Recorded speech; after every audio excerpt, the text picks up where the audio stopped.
Good evening and welcome to another segment of Direct Access, your public affairs program. Before we greet our special guest this evening, I just have a few things to get off my chest. And as you know, this is just my opinion. This has nothing to do with what anybody else thinks. This is what I think. Drivers, a little respect for the biking lane, please.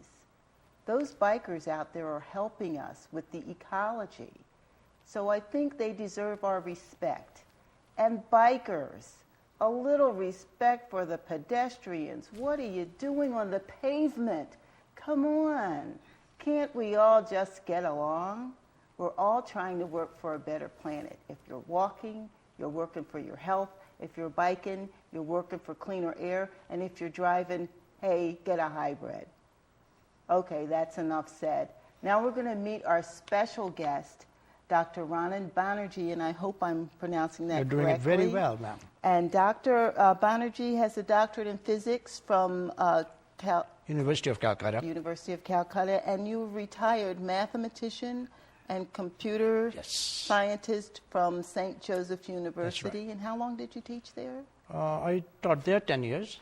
That's fantastic. 10 years before that at Temple, and then 12 years before that at Case Western Reserve. Wonderful. And we're here this evening with you because of the book you've written, Society, Scientist, and the Spirit. And let me just jump right in here, Dr. Banjeri. Why did you write this book? Because I think I felt very strongly about it. I really feel that society is getting nowhere. Society will get nowhere if it is true that matter is all that exists in this world. Okay.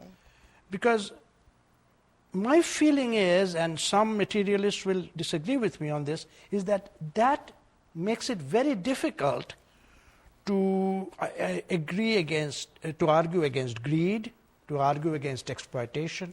If all you need is to get lots of material wealth, why shouldn't you get it from others and deprive them?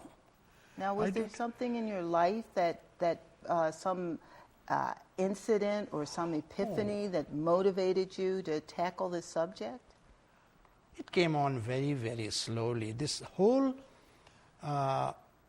take on the social aspect of materialism is very recent, 3 or 4 or 5 years or so.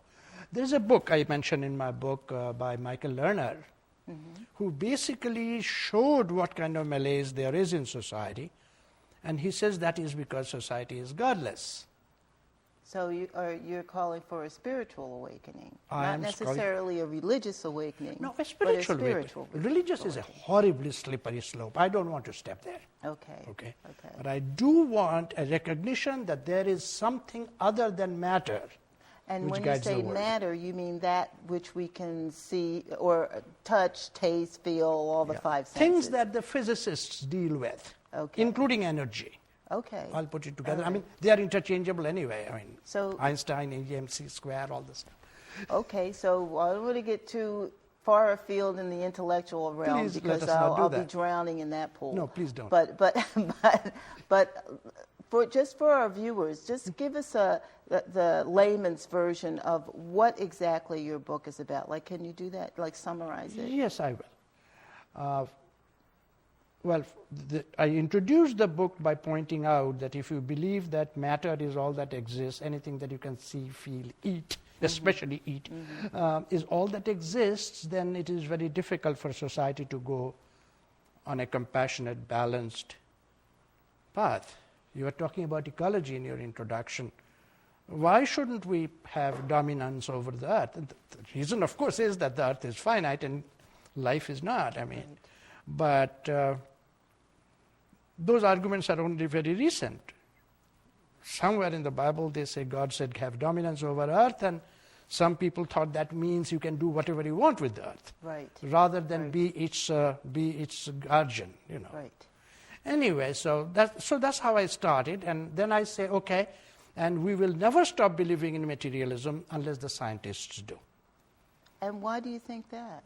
Because the scientists are respected. After all, they made the atom bomb. They must be very smart, right? Well, yeah. And they made TV, and they made the internet, That's and they true. made the That's cell true. phone. Wow, what smartness. So if they say, no, there is no God, it's all matter, then no matter how hard the religious fanatics shout, and the fanatics shouldn't shout anyway, we will go down that path because the fanatics are immediately recognizable as fanatics. Okay. When Mr. Falwell says, well, 9/11 happened because of the feminists, everybody knows that's nonsense, Yes. right? Yeah. So what respect do you have for that point of view of what people call the religious readers? You don't. Right. So what we're talking about is a higher consciousness. Can I use that term? Yes, that's the term I'll use. Okay. And how does this higher consciousness manifest itself? Okay. This is the way, according to my physics background, it works. You see, till the beginning of the 20th century, we were dominated by what we call Newtonian physics. Okay. The way matter works, the way balls move, Okay, the and way that's from billiard Newton, balls. the scientist who dropped the That kind of stuff. gravity experiment. Exactly. Okay. Okay,